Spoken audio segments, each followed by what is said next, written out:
screen share. Just 1 second. Can everyone see the slides all right? Can somebody just give me a sign? Brilliant, lovely. Thanks, Liz. Okay, it would be really good to know how many people here are therapists or analysts. I can't see actually. I can't see the chat from here. So I can see a couple. Let me see if I can go back to getting the gallery view.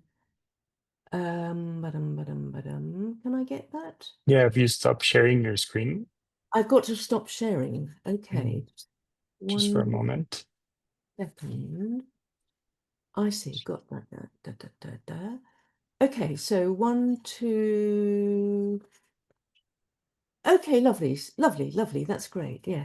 And it would be really nice if people put in the chat where everybody's from, because that's always nice to get a sense of who's here. Um, and it would be interesting to know the therapists here who allows pets or uses pets in the consulting room, because that's uh, kind of what I'm talking about. I can see one person, Gabriella, with your hand up. That's great. Nobody else for the moment. Okay, lovely. Um, so I just want to start by saying that I'm really grateful to the organisers for giving me this opportunity to present today. Um, I um I was invited a couple of years ago, and it's only happening now, and I'm so pleased because I've been a member of the IAJS since it began, which was I can't remember how many years ago, quite a long time. So it's a real honour to be invited to speak with this audience. And this paper is largely based on the material I presented to colleagues in both China and at the recent Congress in Zurich, and added by the very generous feedback I received on both those occasions. The lessons animals are teaching us are at the cutting edge in understanding links to both climate change and phenomena like the COVID pandemic. Orcas, who are also known as killer whales, are behaving in unusual ways, attacking boats, as I'm sure you might have seen in the papers over the last few years. It's been quite a phenomenon. And they're also developing skin lesions, which appear to be the symptom of serious underlying conditions affecting whales' health, from immune suppression to infertility. And their presence is a warning sign that things are not well. So my challenge is, what are we going to do about this? Because it's a really urgent and important um, communication that we need to take note of. My focus today must, by virtue of time constraints, hone in on but one strand of my work in our relationships with animals, which is to be published hopefully soon, probably next summer, I think.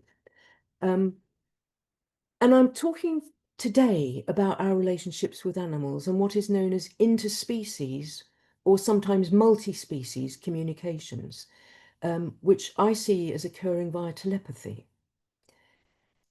And that's a non-verbal communication, which is truly remarkable to witness, as we will see before the end of today's presentation. I read quite recently that there's a new multi-million-pound Centre for Animal Sentience based at the London School of Economics, opening this autumn, actually. And they are going to research how AI can help humans speak with their pets. And I mean, I was delighted to see that such vast sums are being invested in that subject. But I would also contend that there's no need for AI in that area, because we all have those skills built in. And that's what this is all about. For me, it all began with Homer. Homer the dog, that is. And this is Homer. Homer showed me how dogs know. Homer expected me on virtually every occasion I showed up at the door to see my analyst, in whichever vehicle I arrived in, and whether or not I was using a vehicle. The loving connection I established with him, which you could easily interpret as an aspect of the transference, not only changed the course of my own analysis, but set me off on a whole new, long path of exploration into our connections with animals, which leads ultimately to the new book and to this talk.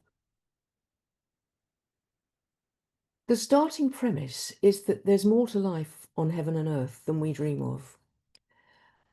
I take a one world or whole world perspective, which perceives the fundamentally unified nature of the whole world, animal, vegetable, and mineral, as one.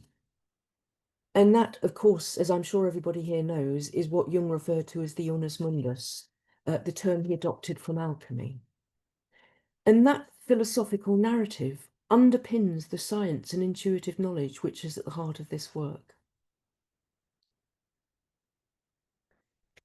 Monism, as in mono or singular, is a theory or doctrine that sees no duality in a particular sphere, such as that between mind and matter or psyche and soma, which were always thought previously to be two separate entities. And such disjunctions between mind and body are often issues which arise in contemporary consulting rooms. So this is by no means a purely intellectual dilemma. Wolfgang Pauli, pictured here with Jung, of course, the Nobel Prize-winning physicist and pioneer of quantum mechanics, had an extensive correspondence with Jung, which ultimately led to a professional collaboration when they developed a framework which has been called the Pauli-Jung conjecture. And that proposes that psyche and matter are aspects of one unified reality. These are the ideas, of course, behind synchronicity as well as telepathy. And just to be clear, when I talk about telepathy, I'm referring to the communications that can be transmitted non-verbally between the living. In other contexts, telepathy is used to refer to communications with those in an afterlife. But I'm not going into that here at all. Reflecting on such matters enables us to think about uncanny happenings, not as random and inexplicable, but as being along a continuum of what we might see as ordinary existence. Anecdotally, many of us know how clever animals are. They recognize, they learn, they love, they grieve, they work out answers, strategize, and they think ahead. They know feelings like pain and fear and loneliness. We can see this. They certainly know how to manipulate their owners, as anyone with a pet knows. So they are bright, bright creatures. We humans vibrate with the same pulse of energy as all of life. Every being, every creature, every part of nature, each of these has a kind of vibration. And so you can't fake it with animals, as they feel that vibration and the energy that we're emanating. You can see this when you approach an animal, as they gauge our intentions. And I had that the other day. When I go out early in the mornings, I often see a whole range of cats who live locally. And one of them sort of was crossing my path the other day. And although it's friendly and it's sort of getting to know me, I could feel its whole body was kind of tensed at the possibility, that I could be doing it harm.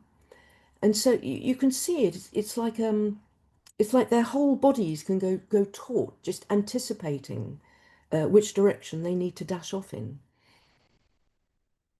And that gauging, um, that sense that they have is down even to the most literal way in which insects detect predators.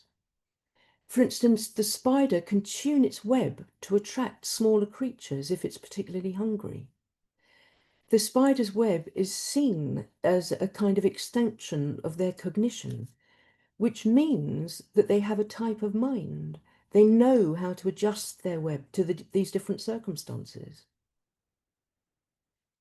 And animals have many different ways of communicating with each other, sensing and exploring their environments, from using electric fields, which is the case with certain fish, to what's called echolocation, which is famously used by bats. And that guides them in the ways that dogs use smell. And we use sight, amongst our other senses.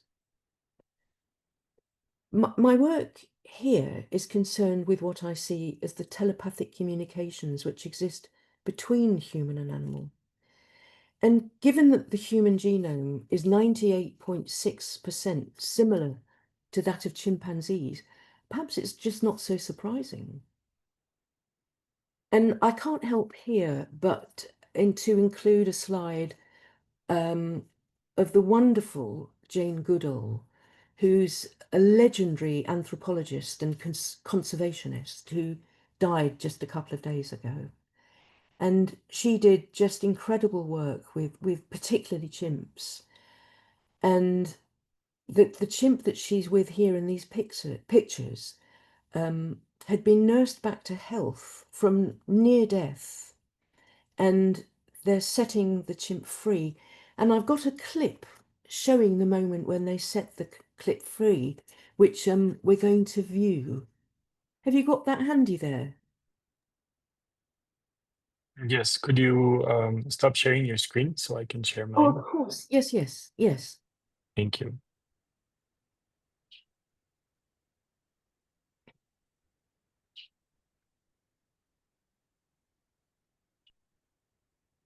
There we So are. apologies, since it's on Instagram, we're going to see the whole Instagram page, but this is a clip.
That's it, yeah. Oh, I just find that so moving. Isn't that incredible? It's like he's saying thank you and goodbye to her.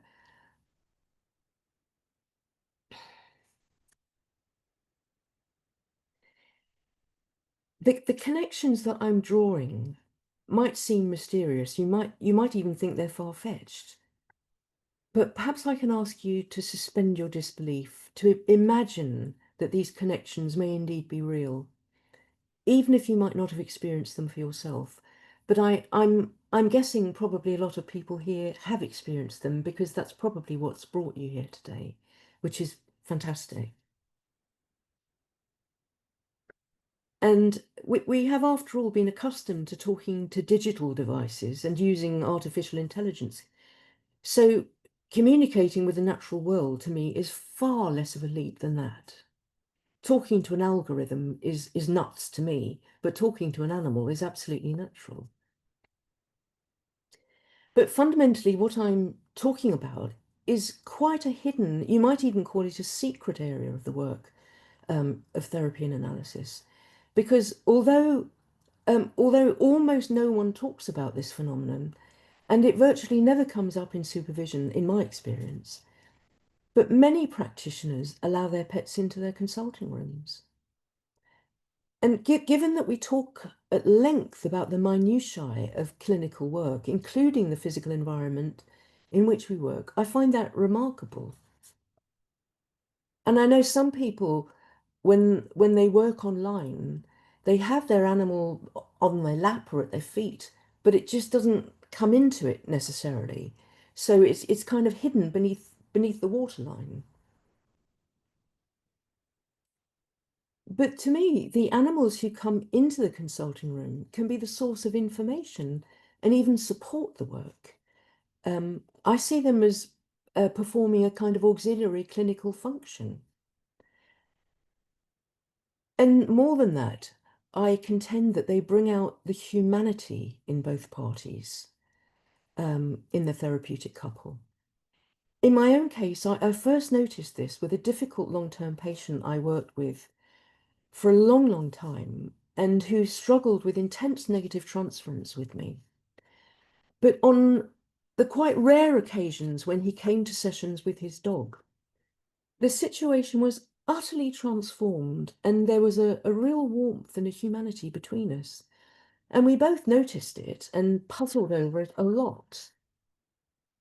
And then as soon as the dog was gone, we were back to normal, back to hostility and hatred and, all the rest of that. Um, Many of us experience uncanny events on a daily basis, although we may well brush them aside or not even register them. And it might be things like knowing who's on the phone or thinking about someone before we happen to bump into them, which happens all the time. Or it might be knowing what somebody's thinking or feeling, or I could say imagining we know, and then you confirm it. Something happens, and you can see you were picking up what they were thinking, what they were feeling. And these answers arrive sometimes before the question has even been asked.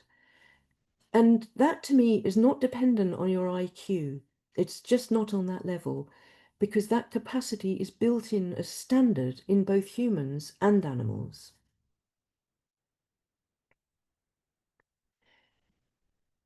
Although it might be tempting to, Ruth, I'm very sorry to interrupt. yeah, Do you mean to be sharing your slides with us at the moment oh, I or can go back. not? I'm about to come to another slide. Thank you. Ah, Yes. okay, Um, perfect. I how do I? wasn't sure, No, but thank you. thank you. So I'll go back to share. Okay, and from current slide. Okay, and I'll move on in just 1 second. So, although it might be tempting to take traditional established scientific practice as a gold standard, sometimes it's important to have a critical eye.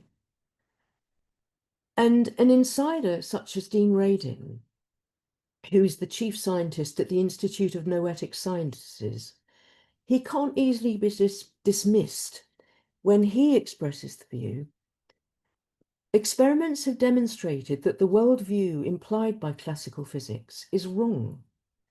Not just slightly incorrect in minor ways, but fundamentally wrong in just the right way to support the reality of psi.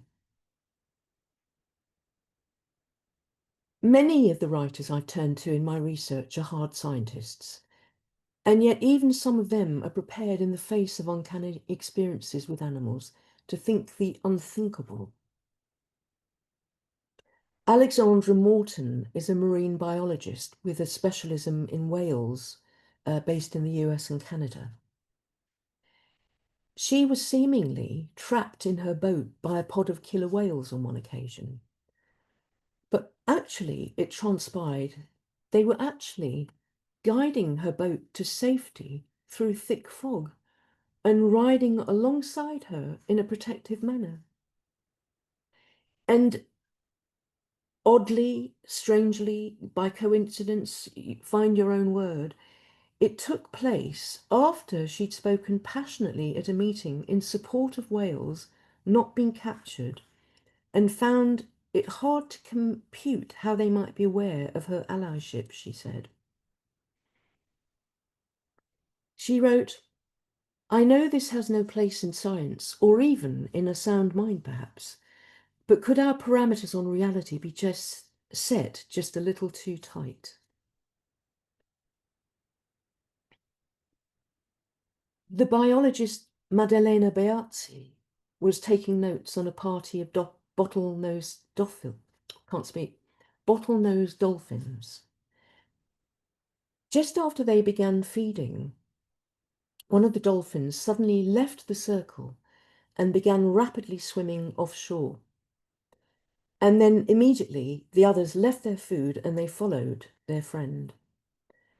So Beatzi decided to go and investigate what was going on because this was odd. And she found that at least 3 miles out to sea, the dolphins stopped and they formed a circle around an inert human body with long blonde hair, which was now floating at the center of this circle of dolphins. The blonde hair belonged to a young woman whose lips were already blue. And this meant that Beatzi was able to pull her out of the water and get her to hospital, where she learnt that the 18-year-old young woman had swum offshore deliberately to commit suicide. And I mean, I barely have words to describe an occurrence like that. That young woman clearly wouldn't have survived but for the dolphins, and by Beatzi, of course. And we don't learn how the young woman felt after this event. And it must have been a complicated experience for her because clearly she seriously intended to kill herself. But in some form, she must surely have been profoundly affected. And it must have made her thought about the value of her life and that somebody wanted her alive. So how can we understand the action of these dolphins? Because this was not a random event. This was coordinated intelligence.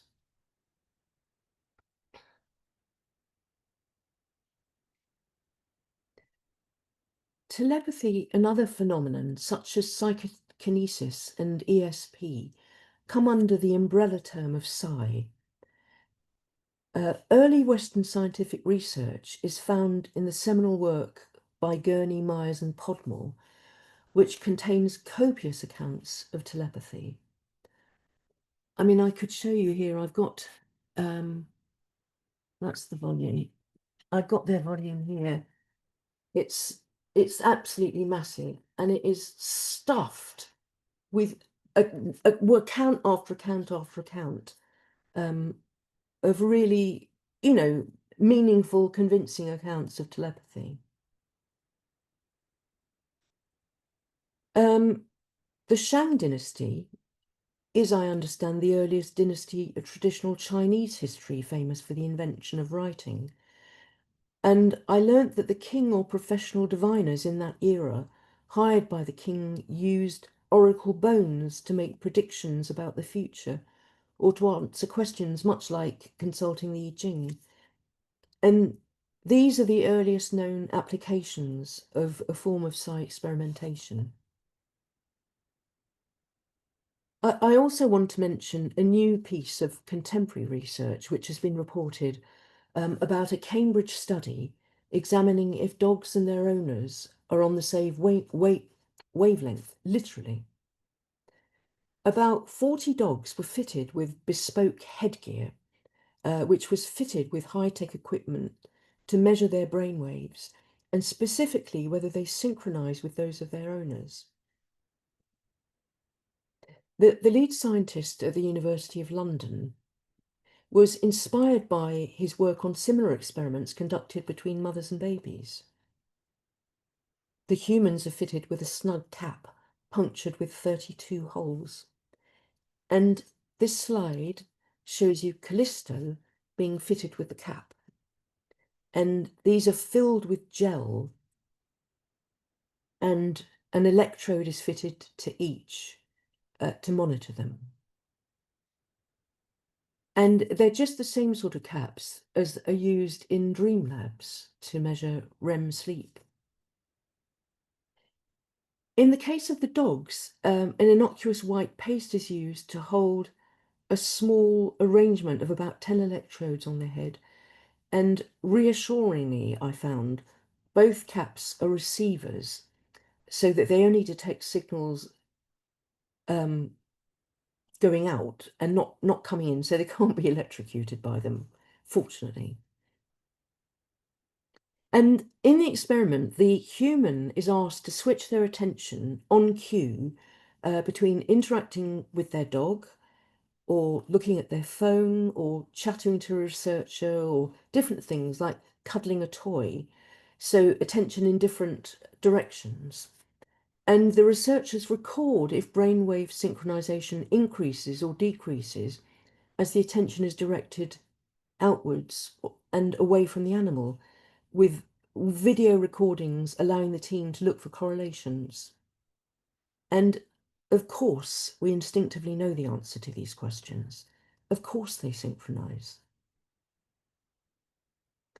But scientists, of course, have to look for concrete proof, and they have it.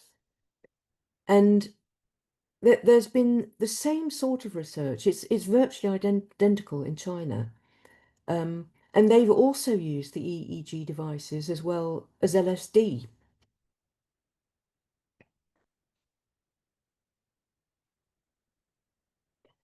In China, the Chinese experiments, it says mutual gaze and petting induce interbrain synchronization in the frontal and parietal regions of the human-dog dyads. And this is a slide, a diagram of their findings, which shows the participant and dog wearing precisely the same sort of headgear. And it's not clear at all which research came first. I looked quite hard, but I couldn't make out which was which. But let's say they came together. I mean, they're both showing the same thing, basically.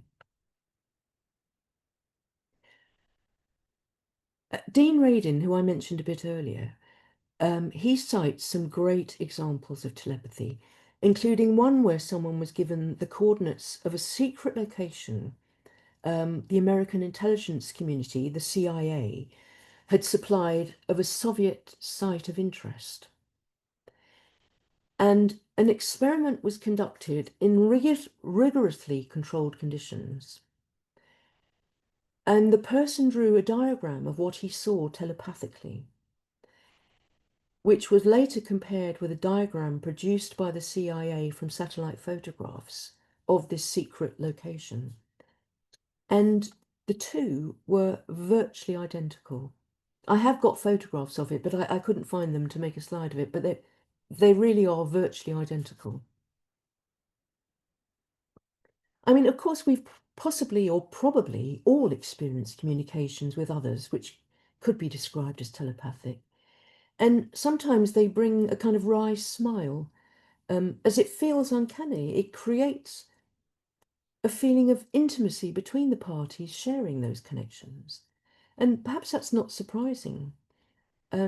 These incidents often arise with those we feel most connected to, so that makes sense. And you might think about mothers and babies or of twins who are often kind of so in sync. Um, of course, it may be that we only become aware of those instances because we're close and in conversation with those people, in the same way as you only know you've had a shared dream with someone if you happen to mention it to the person with whom you shared it.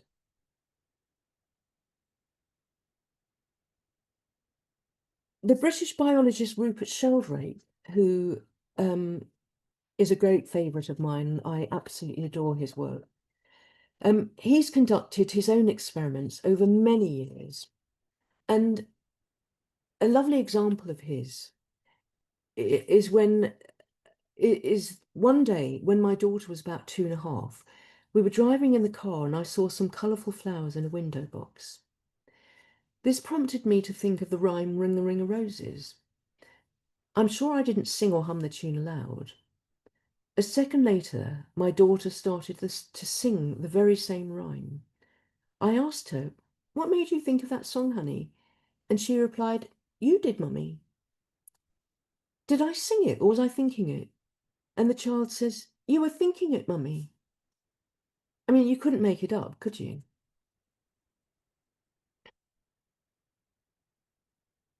Larry Dossey, I don't know if you've come across him, another fantastic writer in this field. He reports an impressive experiment with testing the capacity to transmit messages telepathically from the Earth to the Moon. The astronaut Edgar Mitchell, who's among the tiny community of men who've walked on the Moon, he piloted the Apollo 14 mission. And together with two physicists, a thought transfer experiment was devised whereby random numbers were assigned a symbol, which Mitchell was to concentrate on for 15 seconds each, which his colleagues on Earth were to pick up. So he's up there thinking this thing, and the people on Earth were to experiment with whether they pick it up. And in the experiment, the transmissions didn't correctly arrive on Earth during these sessions.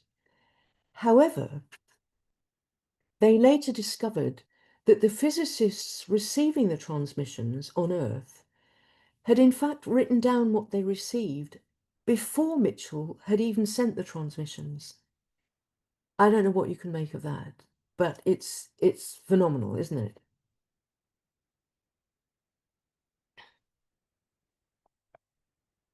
Let me just check in with everybody. Is everybody kind of still alive and awake and on board? Yeah. Okay, great.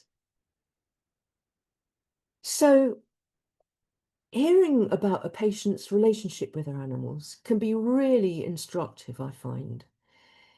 Seeing those relationships when they bring their pets into the consulting room, or when meeting them on screen when working virtually, makes this even more vivid and can bring fresh insight into a person and how they relate. It brings you right into their reality and their unmasked personality. For some, obviously, their animals were a real lifeline and a place to be utterly dependent emotionally and psychologically, as well as being dependable. So these are really important human qualities that one can develop just by having a relationship with an animal. There have only been a handful of analysts who've written about allowing their own dogs into the consulting room as they work. The first therapy dog was Yofi, who belonged to Freud, and I'll come to him shortly. Others are Marie-Louise von France, whose bulldog can be seen by her side in that film, The Way of the Dream, which I'm sure everybody's seen. And there's another person a contemporary analyst called Eleonora Walloy, who's a psychiatrist and analyst in the US. And for her, her dog picked up psychic fragmentation before Walloy herself recognized this in a patient. The fragmentation became apparent to Walloy only when she saw her dog instantly recoil from a long-term familiar patient, and the dog refused to come into the consulting room. And this instinctive recognition by Walloy's dog is unsurprising, given what we know about the psyche of animals. But utilizing that intelligence clinically is uncommon, I think. Walloy cites a most affecting dream from her clinical practice. I'm all alone in a very dark place crying, her patient says. I'm small and very afraid. I feel so bad that I'm thinking about committing suicide. Then a dog comes and begins to lick my tears, and I know I'll be all right. I can imagine some analysts seeing this as avoiding the feelings mentioned in the dream. And I'm not suggesting feelings can be circumvented. Of course I'm not. They still have to be worked through, and the work of an analysis needs to follow to unpack such images and happenings. But the effects of the animal's presence in the dream was powerful. And of course, those instances can happen in sessions when a dog licks somebody's tears or touches them or different things like that.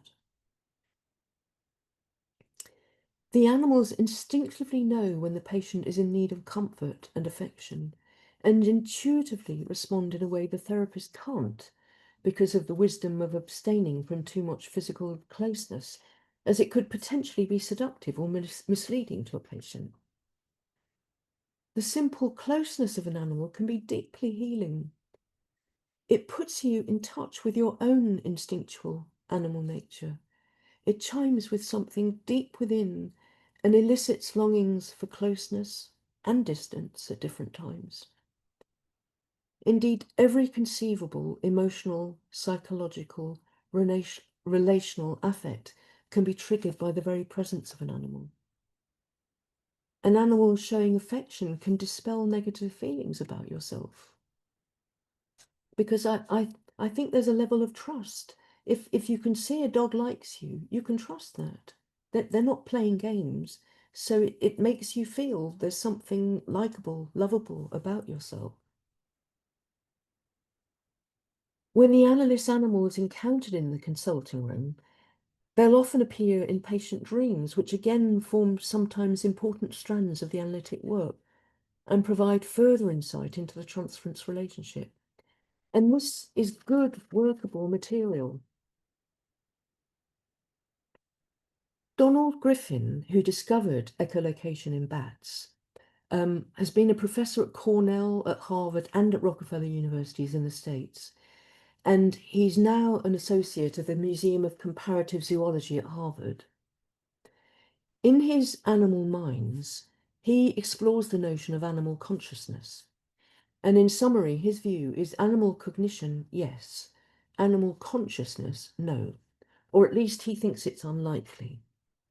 But I don't really agree with that. But we can discuss that. I'd be interested to know what you think about that. Increasingly since the COVID period, when practitioners were forced to work online, many of us have met our patients' pets virtually during sessions. And I've written a bit about that, about the lockdown experience elsewhere. Stefano Capano published a book of an edited book of chapters where people talked about lockdown, which it was a very, very nice little volume a year or so ago. And obviously, it certainly changed practice and the traditional boundaries we were all trained to adopt. So it opened up new vistas in the work. I'd already done quite a lot of work online, as I've always worked with people internationally, but this practice has increased and continued since the pandemic. And I know that's true for a lot of people. On the whole, the pets just pass through, often competing for attention on the screen, sitting between you and the patient or blocking out the patient altogether sometimes. But these events usually just happen within the realm of normal life continuing during a session.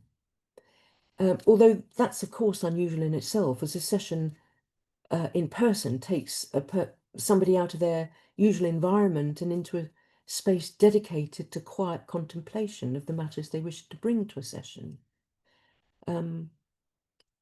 But when patients bring their pets to the consulting room, the effect is more pronounced and noticeable, I find.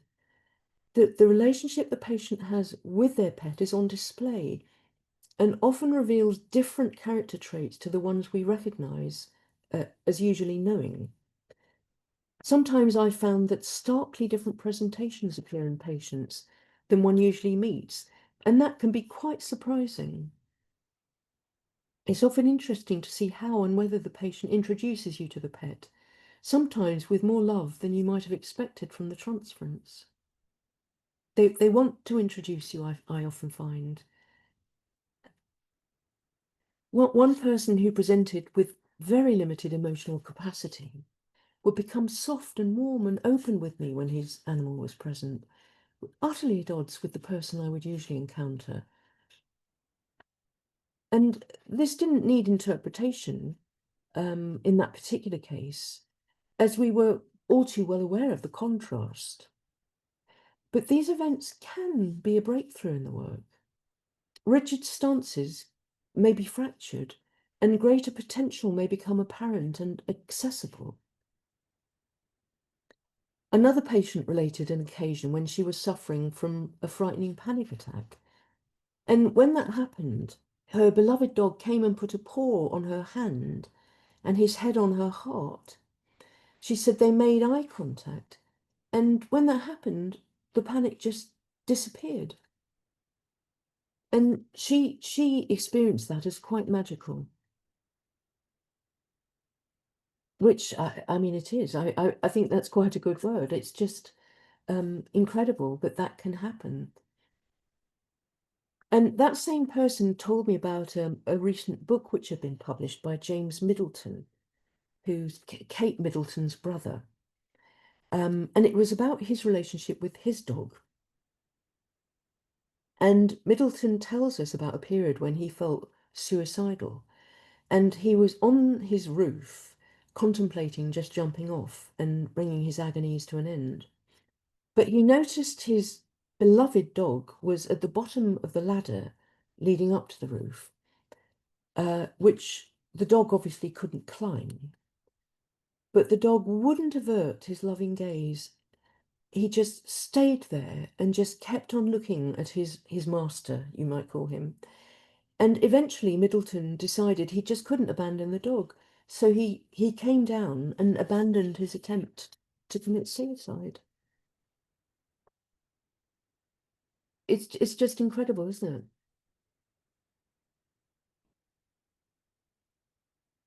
Coming back to Freud now, though, the practice of pets being in the consulting room has a noble tradition. As I said, the first therapy dog was Freud's own Chow, Yofi, and this is the two of them together. The story of Freud and Yofi chimes with many of the stories I discovered in my research. The reply I received from one respondent to my questionnaire says, in general, my dog slept until the end of the session and woke up like a metronome after 3/4 of an hour, the duration of my sessions.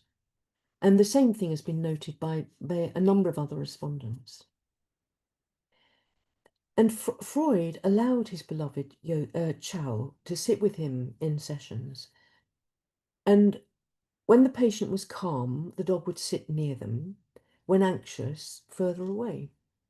And Yofi even acted, as reported a second ago from the practitioners answering my questionnaire, as like a timekeeper, and he would get up and stretch, heading for the door at the end of the analytic hour. A few years after befriending Wolf, who was an Alsatian shepherd dog whom Freud had bought for his daughter Anna, Freud received 2 red chows, and by then he was in his mid-70s, and Yofi became his special companion. Freud's eldest son, Martin, relates that when Yofi stood up and yawned, Freud knew the session time was up. And that can evoke feelings. The poet Hilda Doolittle was in analysis with Freud, and their relationship was dramatized in a recent play called Hilda and Freud by Antonio Quinet. I don't know if I'm pronouncing that right, but it was performed at the Freud Museum in London by a Brazilian theatre company last year, sometime I think it was. It seems Hilda Doolittle was so annoyed by the way Yofi wandered about at the end of the session that she felt Freud was more interested in Yofi than he was in her. Freud came to realize that Yofi calmed his patients and that they were more open and candid when she was in the room. The psychiatrist Roy Grinker consulted Freud in 1932, and he confirmed this situation that Yofi would lay down next to the couch during sessions. He reports, if she got up and went to the door, scratching to be let outside, Freud would say, Yofi doesn't approve of what you're saying. When she scratched to be let back in, he'd say, Yofi has decided to give you another chance.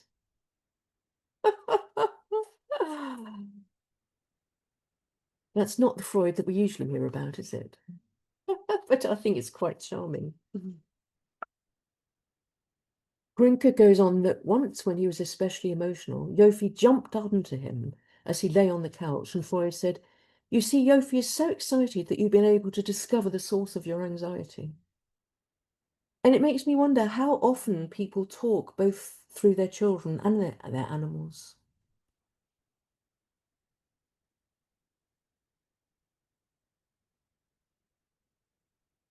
But coming to interspecies communication, I want to move on to look at the non-verbal ways in which animals and humans communicate. There's a developing field known as interspecies or sometimes multi-species animal communication, which is really at the cutting edge in challenging what we think we know and how we perceive our limits as humans. A form of interspecies communication can be developed which is heart to heart, rather than expressed through verbal commands, intellect, or domination of will. And I suspect many dog trainers will be up in arms at such a thought. But there are other ways of communicating with animals. Communication could be thought of as a non-verbal vibration, as I was suggesting earlier, which perhaps operates much like a tuning fork, with each internal vibration denoting subtle nuance. Our minds can be trained to attune to what the creatures are feeling and expressing, to each of those nuances in meaning.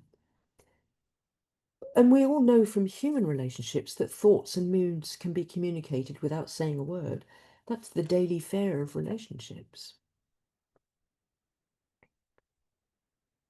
Mind-to-mind communication is something that can be developed. Animal communicators agree that we all have the capacity to talk with animals and see it as a phenomenon which we just forget as we mature into adulthood, mature, so-called. Therapists and analysts are already used to using that facility in our work, or they may not think of it in precisely those terms.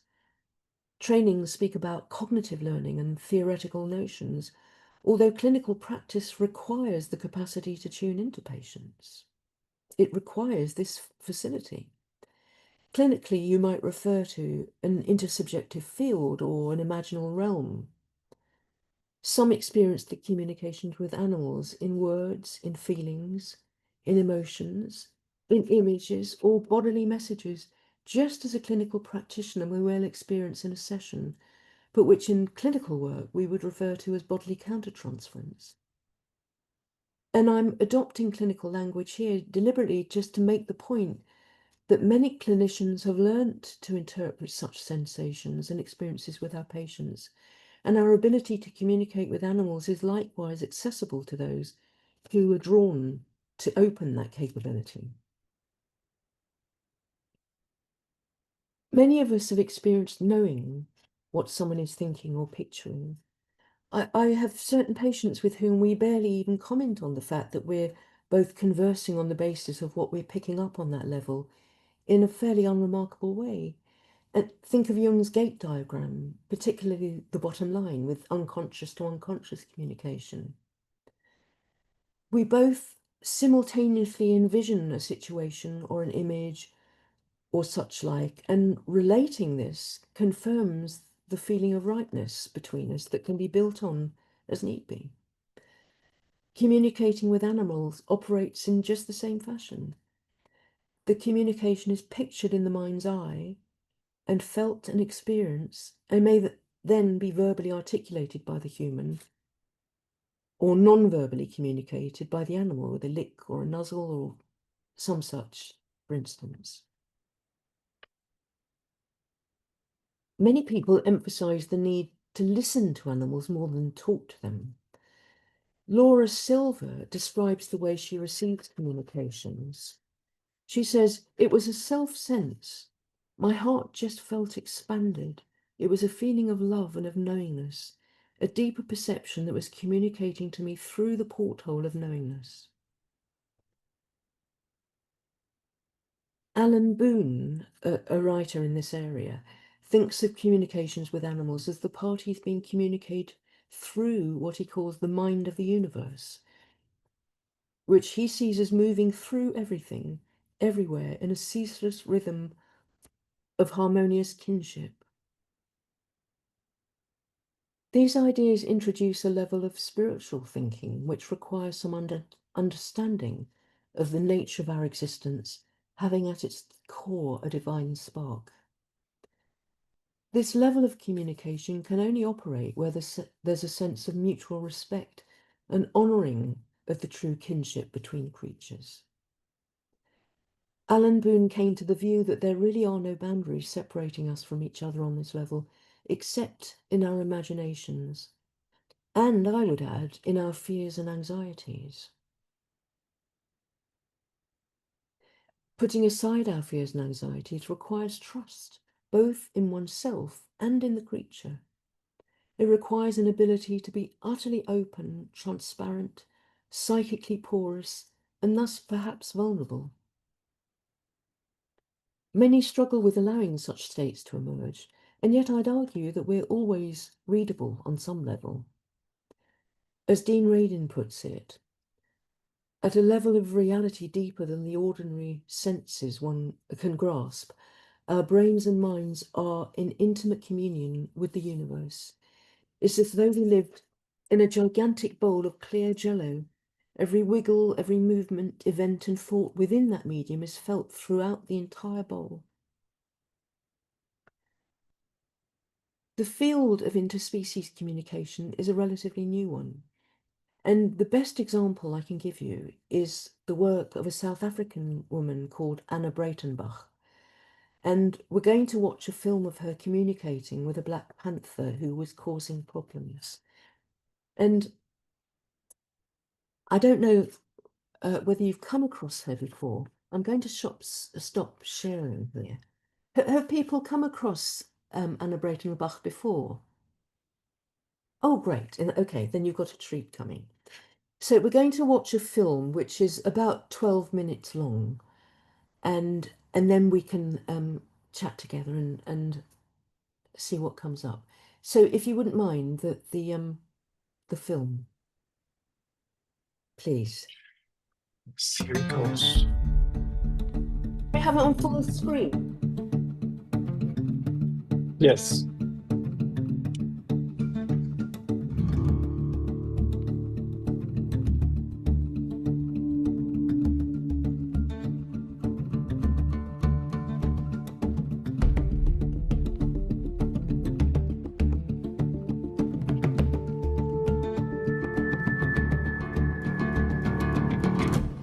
Even after everything that I've experienced with Anna and spending all that time with her, there's that scientific controlled, sort of rational part of my brain still has doubts. So I wonder what it will take to totally convince me. And then a unique opportunity presented itself.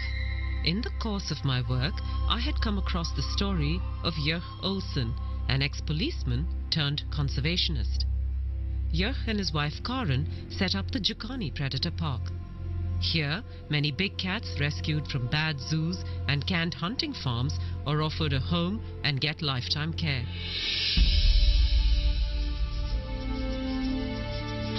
Jörg has a remarkable relationship with his cats, and he handles them in a way I have seldom seen before.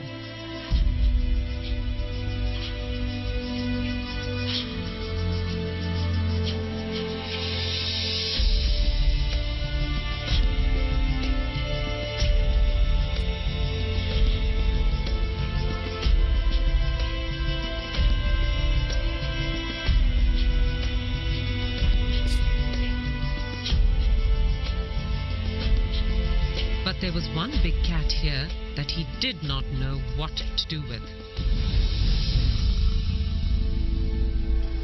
This black leopard, called Diablo, had been rescued from a European zoo where he'd been abused.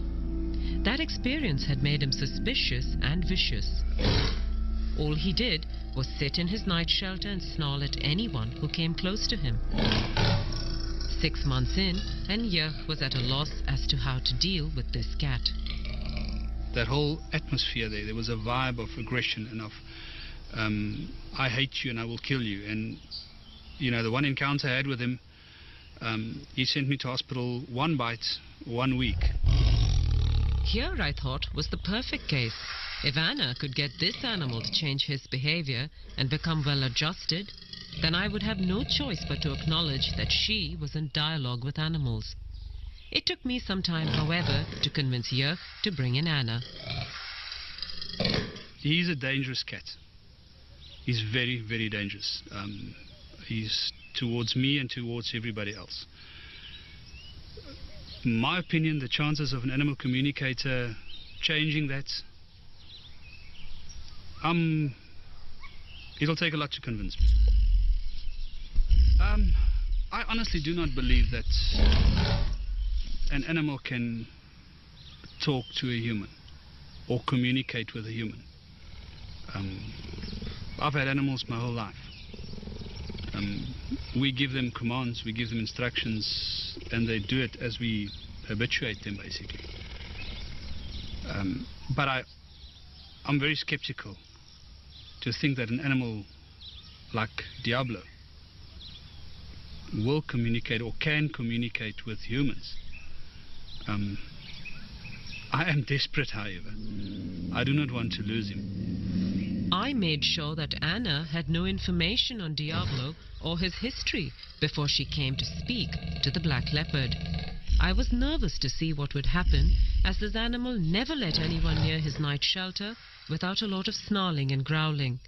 But the minute he saw Anna, he calmed down and let her kneel right outside and look at him.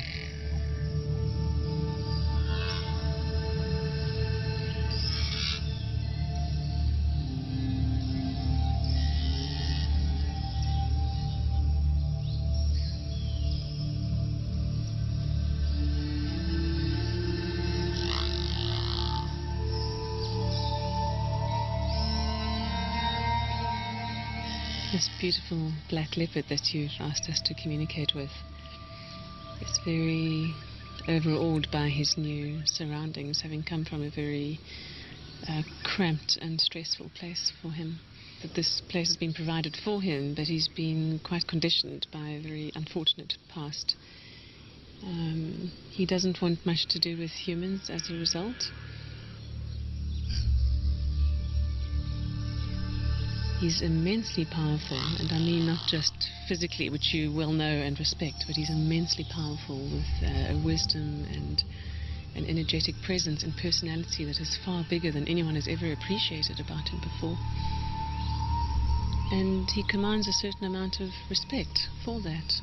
Again, not in a needy way, but really just by virtue of who he is as a being. There's a very particular thing about his name, Diablo. He wants that name changed because he doesn't like the associations with it, the blackness, the darkness, the diabolical. And when asking him about his past before coming here, he shows concern for two young cubs that were next to him. He's asking what happened to them with a great sense of care and concern. We actually forgot about that. When we went to fetch him, there was so much excitement about bringing him back here. It actually slipped my mind until she said, he asked about the two cubs, and then we've remembered there were two little young leopard cubs next door to him that came from Rustenburg, and they were sort of semi-wild. They weren't hand-reared, and it just slipped my mind. And when they talked about it, I couldn't believe. I actually did believe it. I mean, then I really believed that they were communicating. And she communicated with him, and when we spoke to her and she relayed all the information back to us, firstly I didn't believe her. It's things that anybody can think out, and you can think, And then she said something about the cubs that were with him. And that changed this whole thing, because now all of a sudden, that's something that she didn't know about. And I've also reassured him that you have no demands of him here, that you're quite happy to not make any physical demands of him or any expectations for display or interaction, that you're really willing to let him be how he wants to be. And that's given him an enormous sense of relief. Yeah. And having told him that has for the first time made him actually genuinely interested in now exploring a bit further. Now that he feels that he's not being asked to come out more, he's genuinely interested in being relaxed enough to have a natural curiosity come out and to actually expand his horizons a bit.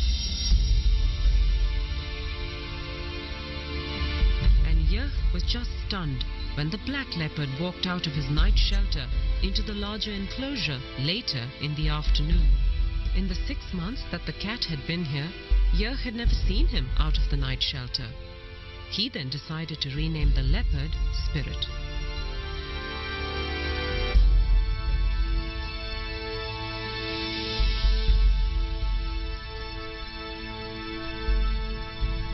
We told him that same afternoon that we're not going to call him Diablo anymore. And we understand and we agree with that the diabolical side of it. That's not what he is to us. And we'd like to change his name to Spirit. As I walked to him, I thought, listen, he asked about the 2 young leopards. And I thought, well, I'm here now. There's nobody else here. I'm not going to look like a fool if he ignores me. I'll tell him what happened to those leopards. And as I called him and I said Spirit, and he was looking at me, he was lying like that, I said, with regard to the 2 little leopards, I just want to assure you and I want to tell you that they're safe. And I couldn't help it. I just said to him, wow, you're beautiful. Beautiful. Oh, that's mooi. That's mooi. And he gave me that, oh. And I thought, what's happening here? And I said to him, you understand what I'm telling you if I say to you that you're the most stunning cat? Oh. And I spoke to him and he answered me about 19 times. And he just sat there and he was totally relaxed. It's the first time since we had him that I felt at ease with him. I felt that he was relaxed and he understood me. It was, to say that I don't know what it feels like for him. For me, it was the most amazing moment. Later that afternoon, Anna came back to check up on Spirit and to see how he was doing. I'm asking him now about how he experienced the communication from Jochen through the fence. And he said it's the first time that someone has directly expressed to him verbally appreciation for who he really is, not how they see him to be. And that really surprised him. It shows me an image of literally stopping in his tracks by surprise at that sense of just this wall of appreciation coming towards him. He is so relieved that nothing's being demanded of him here. He's just so relieved. It's like this weight is lifted from his shoulders. And when he was grunting back, he said he was saying thank you for the thank yous. So each thank you he was getting, he was saying thank you back.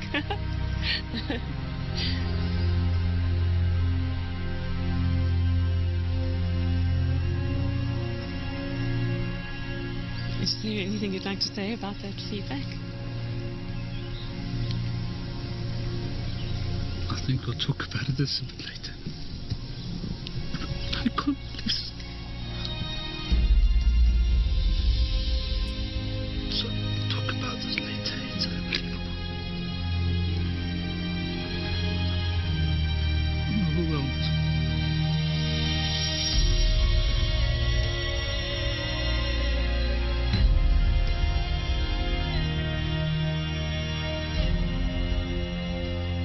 It's 2 different animals. It's 2 totally different personalities. We had a snarling cat, angry at everything, upset about being here, hating humans, hating us for having him here, ready to kill in an instant. To this relaxed black leopard that's lying on top of his log in his shelter is this attitude of you recognize me for who I am now. And it's amazing to talk to him and get the talking and get him to talk back to us. Jurg and Karen attended Anna's workshop on animal communication and now use it regularly with all their animals. It changed my whole life. And spirit and animal communication has taught me, when I work with my other lions, the reactions you get, the communication you get back, the feelings you get. Sometimes you get lions or Queenie, for instance, that's unhappy with something that happened. And I'm not sitting out there wondering what's wrong with her. She tells me, and I can correct it, and I can make her happy because she is I have to look after her. I've got to make her happy.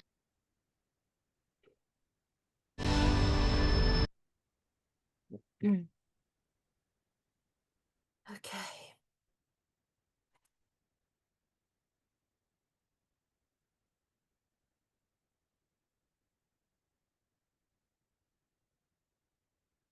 over to you for comments, feedback, questions. How If you did you want to find? raise your hands or the Zoom hand, you can sorry with. Mm.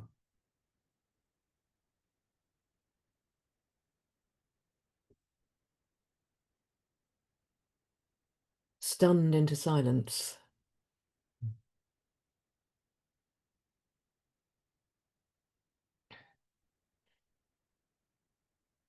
I've seen that film so many times because I've shown it all over the place, and it just never fails to just floor me. I just find it so moving.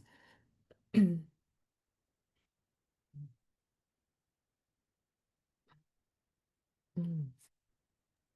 Yes, Catherine. Oh, I Mm. just going to. Can you hear me? Thank you. Yes. Yeah. Oh, yeah. Yeah. I was just going to say I found it very moving indeed. Mm. It was awesome, really. I couldn't understand it initially when he said that he didn't think that animals could communicate to him, but the footage wasn't confirming that. But Yeah. actually, that's because the footage was later on after Yes. he had this experience with Anna. Yeah. Yeah. Yeah. And I don't know, it's just such a demonstration of what happens in human development Yeah. with, somebody who suffered from trauma.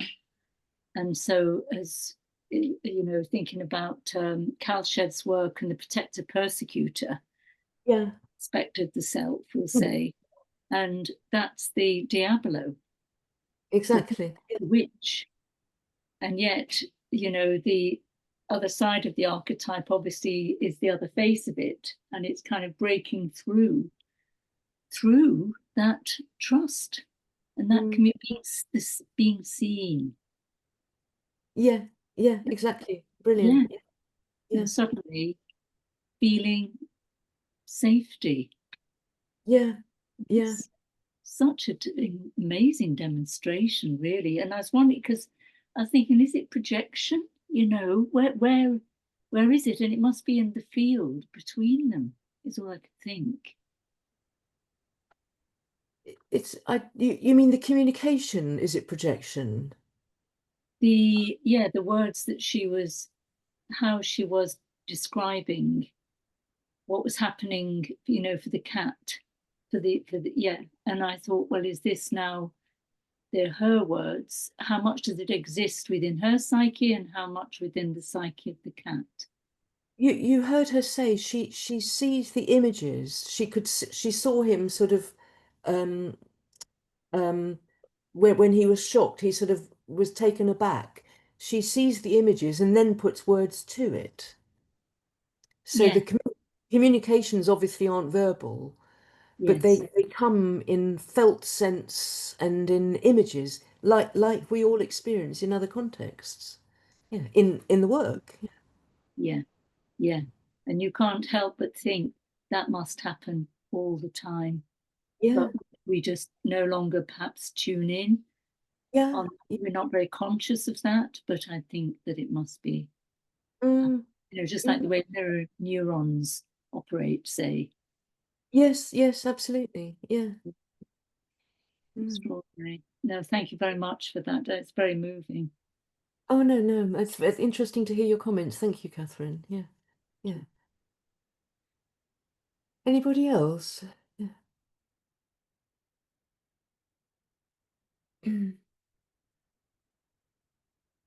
I can see there's a few things in the chat I was able to look at while the film was on. So I can see some of you have animals in your consulting rooms.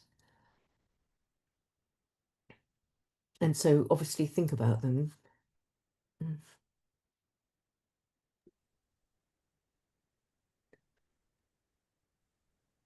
But I'm going to give the word to myself for a moment. I wanted to say that thinking about Jane Goodall, who just passed away, Mm, how these investigations trouble our relationship to animals,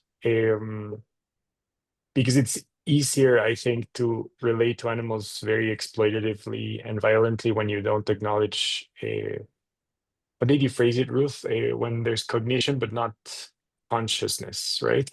Yeah, yeah, And I mean, all of these phenomena would suggest to me that there's consciousness, not only cognition. exa- And exactly. Yes. see, and even though I have a side of me, just like the man on the video, I have a side that is very skeptical. I find it very hard to entertain certain ideas. At the same time, as you said, like experientially, like in my lived experience with animals, this is very Yeah. true. Like it happened. And it's difficult to put into words and then to talk to other people about it. They think you're crazy sometimes. But I think anyone who has had a close relation to animals has felt this, right? Has experienced something Yeah. of the sort. I mean, some of their communications are more straightforward, like sitting by the food bowl. I mean, that we know, or bashing on the door. But what we're seeing in the film there are much, much more subtle communications and wishes, and um, so that those are just more complicated. Uh, but you can feel it's genuine, can't you? And you're, I mean, you can't make that up. You can see he was obviously, and I mean, I find he is just so convincing because from being, avowedly skeptical, he was obviously just utterly touched. Um, he experienced it for himself. Mm, mm.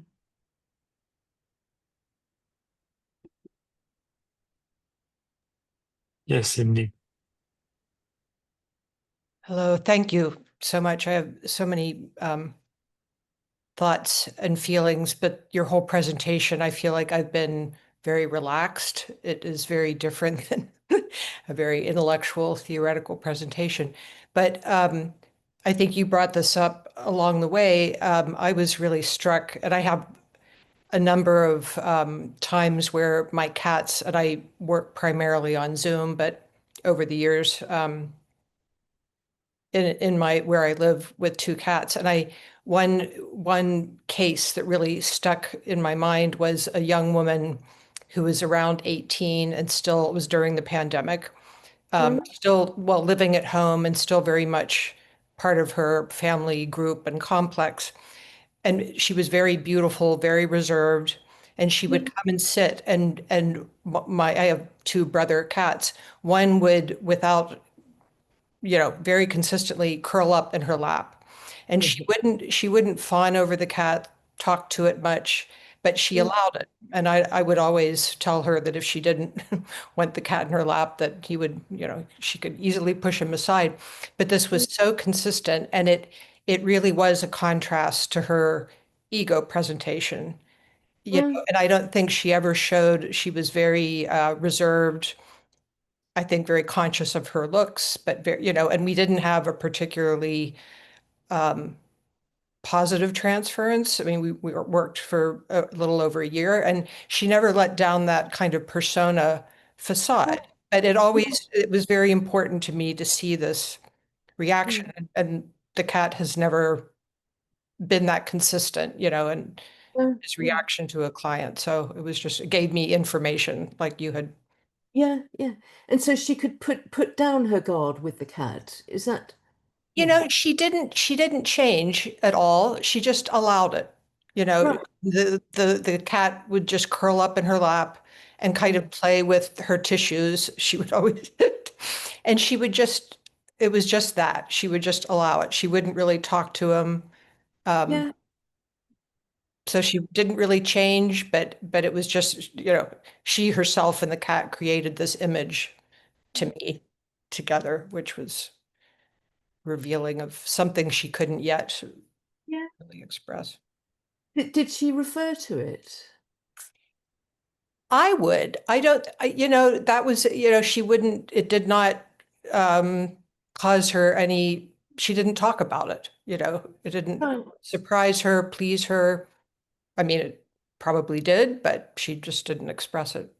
Yeah, yeah, yeah. I mean, you just can't tell, can you? But I would imagine that that would have had quite a profound impact on her. The fact that she was able to just allow this creature.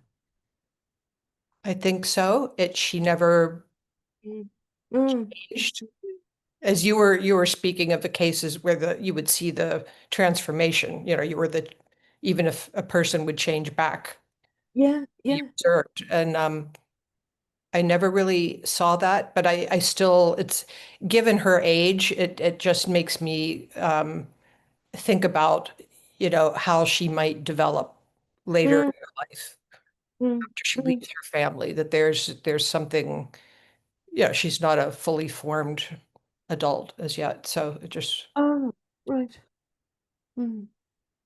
Fascinating. thank Absolutely you very fascinating. much for this. Mm. Pleasure. Yeah.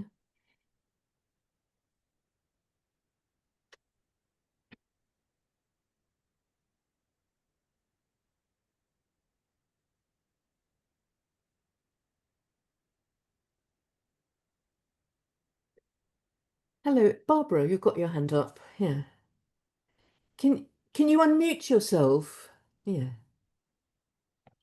I'm sorry, I couldn't figure out how to put up the little yellow hand, so I. Oh, don't worry. All right.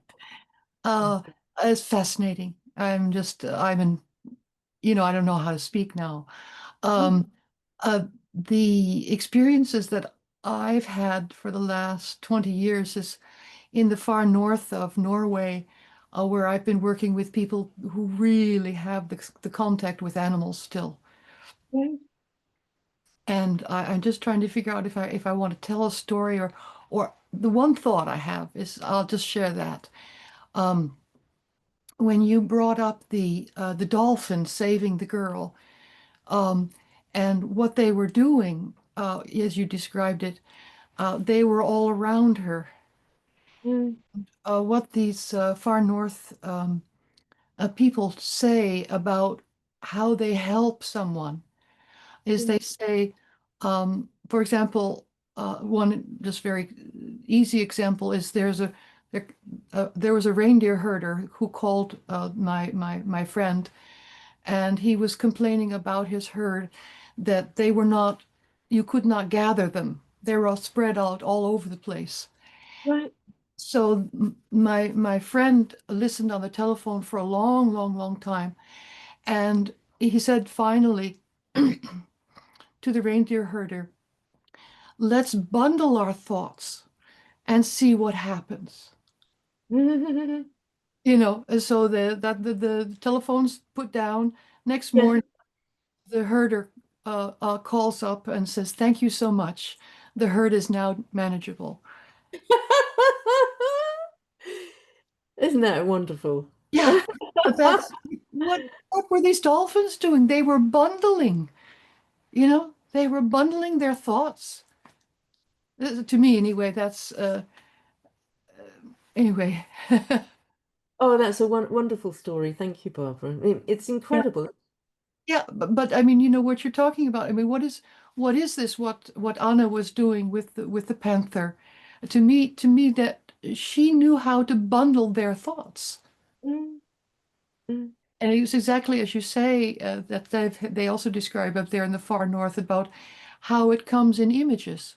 It doesn't come in a word or language, but it's an image and it's understandable.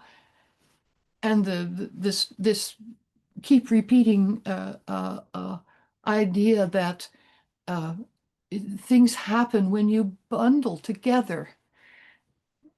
I think these things come in the form in which you can understand them. For some people, it might be a song or a Mm, sound or a yeah. color, Mm, whatever works for you. right.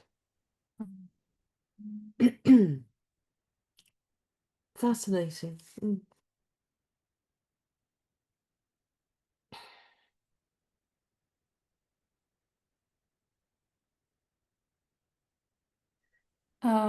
When the video of the black cat was on, I was thinking, what we're talking about, the images, that this comes in images, because there's a podcast that talks about some research that has been done with autistic children The that, telepathy.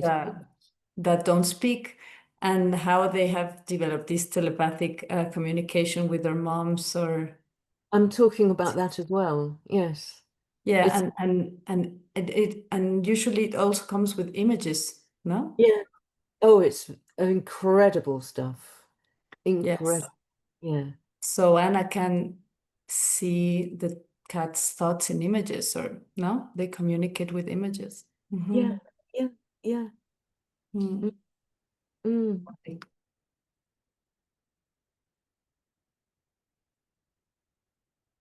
I was really thrilled actually. A friend that I met at the Zurich Congress in the summer, we started to talk about the telepathy tapes. And she told me that she has an autistic son with whom she communicates telepathically.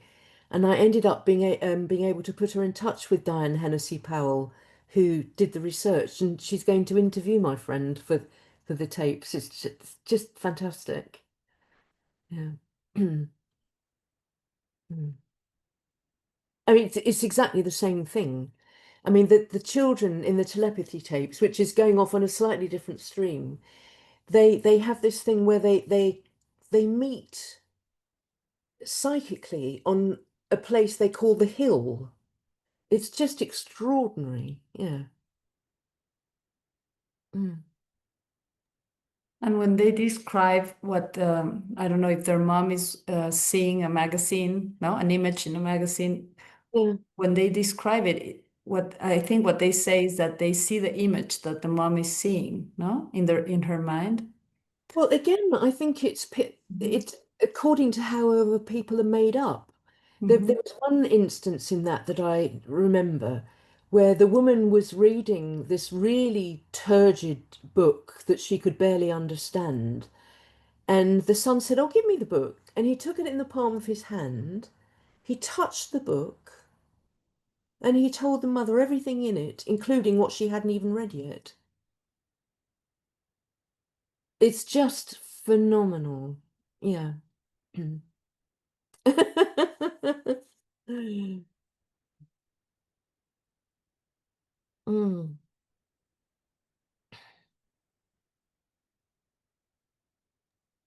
I mean, it just sort of stretches beyond our kind of normal understanding, doesn't it?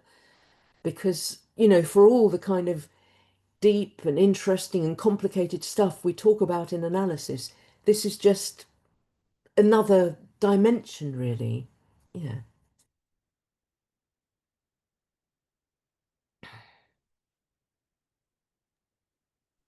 Barbara, yeah. Um, I was listening this afternoon to a video that I got from Murray Stein. It was recorded quite some time ago, and Yeah. it was on the transference and countertransference. Yeah. And he said something I hadn't heard him say before, Yeah. and it was kind of at the end of his talk, and um, because of course countertransference is what we're talking about also. Yeah. Uh, he started describing what he called the communication between people. And he was saying, and I'm just trying to figure if I can say it right, um, the mutual self. Uh-huh. Yeah, so that you don't have a separate self here and Yeah. another self here with somebody. You have these two people Mm. that are sharing a self. Well, that's an interesting term I've not come across I before. haven't either, and I've been listening to Murray Stein, for 20 years, and I Yeah. never heard him say this. Oh, So I was mutual self as a way yes. to say what we're trying to say that we can't really say about how do we get into the same space? Yeah. Yeah. Yeah, Interesting. Yeah. yeah. I So mean, anyway, mostly it's about getting out of the way, isn't it? Because mm, we are connected. I mean, mm, that's the kind of the starting point that we are. It's like an yeah, open the drops of an ocean that Yeah. have these kind of bodies around us, but fundamentally that's we are connected. We That are connected. how Unus mundus. exactly, Yeah, exactly. yeah. So anyway, that's what I've been thinking about because I heard it this afternoon. So I Oh, just, it keeps resonating with what we're talking about here. It's and it just, I'm going to have to keep working with it. yeah, But lovely. it's been very helpful too for me. Thank you. Great. Mm, mm. But I didn't mean that. I meant. Yeah. These bodies kind of they give us the illusion that we're separate beings and with separate minds, but actually um, that's just a very superficial level of it, of our existence.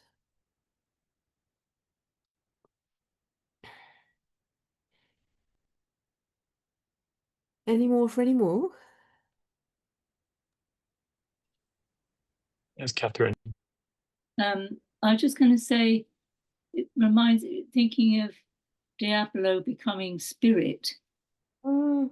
I thought it's as if that distinct aspect happens in matter, but when we experience that connection, just what you said about the drops of water in the ocean, but then there's the ocean. So it's almost that as if we're bathed with spirit. Spirit is sort of like the image of matter and has existed since, since everything began. It's just how it is. That sort of interconnectedness, but on the level of spirit, there aren't the boundaries as there are with matter. But each image, yeah. That's just our nature. Yes, yes, yes. And because we're so sort of governed by the laws of space and time in our reality, and we lose that, just what you said earlier about as children, we are connected. And then we kind of forget about that and we have to read that. That's the second birth into spirit, isn't it, really? It reminds me of the story I love, which I told in my book on about spirituality, which is it's a story that appears in a few different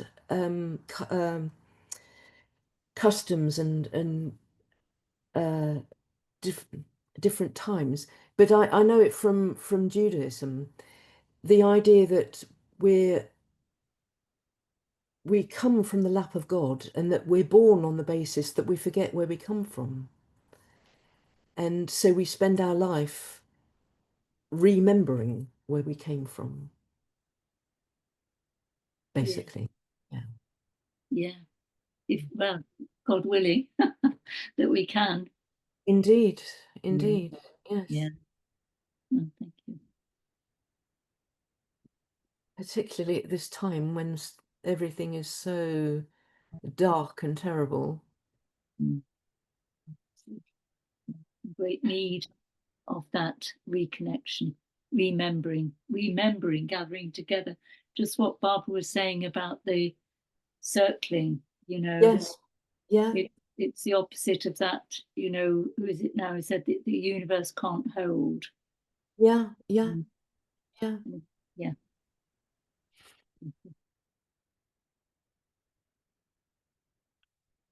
Hmm.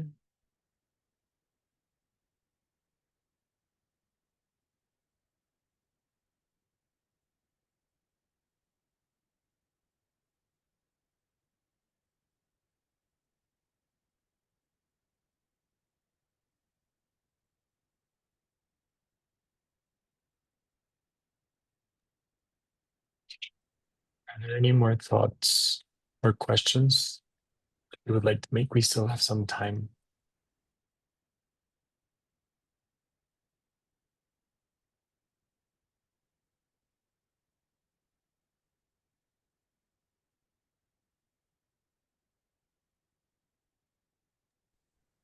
I'm just thinking like how much sometimes this happens, like communication between, for example, animals and humans.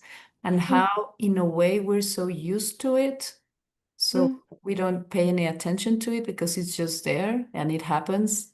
But at the same time, if you think about it, well, there is something going on, no? I was actually thinking the other day about my dog. She's old. Well, she's older. She's 11. And I don't think we had this kind of communication when she was younger. And now it's like everything is so, like, I don't know, it flows so well. Well, not everything, but sometimes she's walking ahead of me on the street, in the street. And I'm thinking I need to turn left on this corner, and she just turns left. I mean, it just happens like without seeing me because I mean, behind her. So, and I just feel it's so normal, but I mean, it is. But at the same time, we don't analyze it as much, no, as unconscious to unconscious communication in humans. We haven't analyzed so much, like how that is a fact.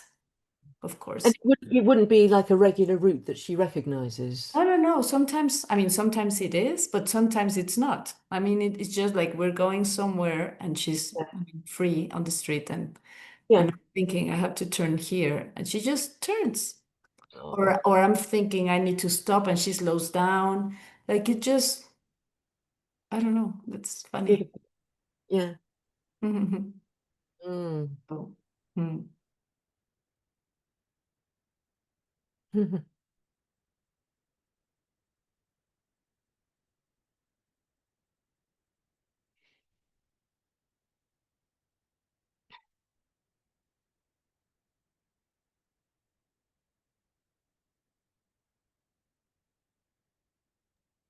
Maybe I can just start saying thank you, Ruth. This has been just amazing. Oh, thank you, Barbara. That's very kind of you. Yeah.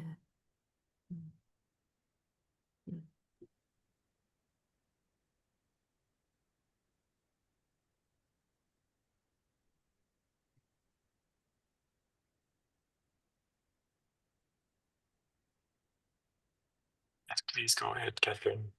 Yeah, I was just going to say, makes me think of, I think they might be called therapy animals.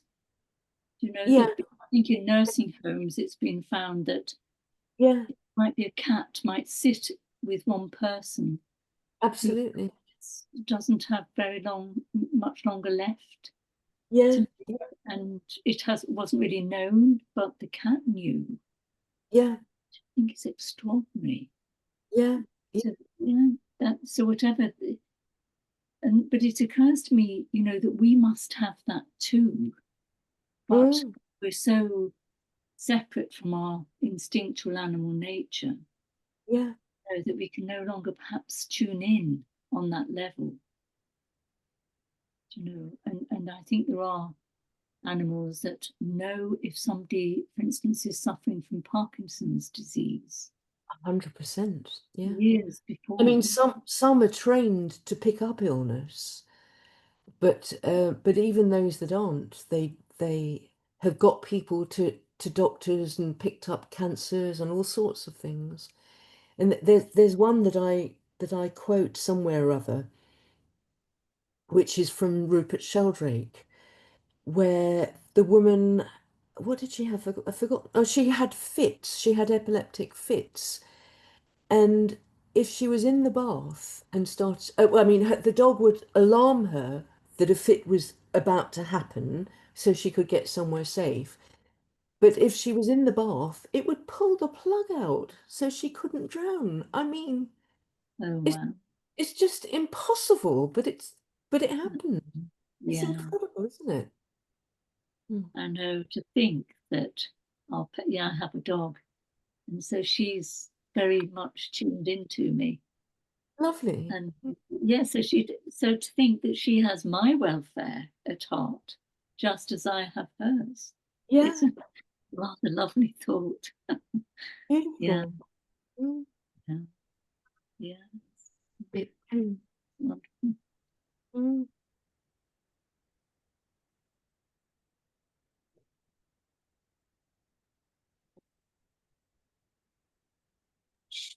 Yes, indeed. This is a really big subject, but this connects in my mind to just the prevalence of animals in dreams, and that it is.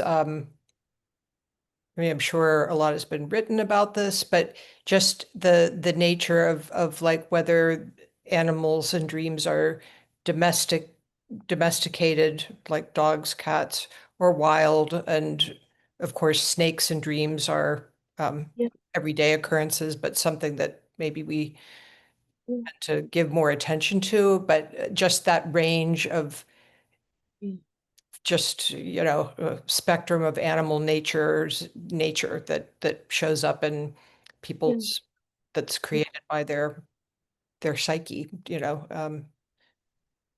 I say a little bit about that, but that's the symbolic aspect of it, which isn't really what I'm talking about. But it is, I mean, it is also very, very fascinating, isn't it? I mean, James Hillman wrote this fantastic bit where he breaks down the symbology of snakes down to 12 different categories, which is it's just absolutely brilliant. But then you wonder, it is symbolic, but if we think of our outer lives and inner lives as a mirror, like somehow how that might manifest. I mean, not in a literal sense. Yeah, yeah. I don't know if you know, there was a wonderful book by Neil Russack, who was from somewhere in the States, I've forgotten where. Anyway, I mean, he's dead now, sadly, but he wrote a brilliant book called Animals in, what was it? Life, Death and Dreams or something? I've forgotten. Myth, Death and Dreams or something like that. Beautiful, beautiful book. Full of lovely stories. Yeah. Myth, Dreams, and I've forgotten something. There were three things. Animals in, but if Russack, Russack, really, really great book. Thank you.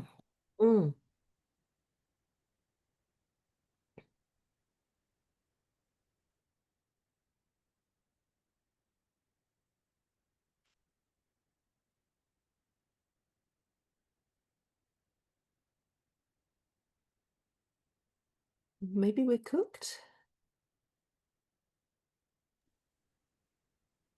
Yes, I think in case there aren't any more questions or comments, thank you very much, Ruth, for your presentation. This is, I think, a topic that needs to be explored further. And I think it was very moving, as has been said before, not so intellectual, but more bodily and subtle. Thank you also, everyone else, for joining us. We have a couple of IAJS seminars coming in the future, so please be on the lookout for the invitation.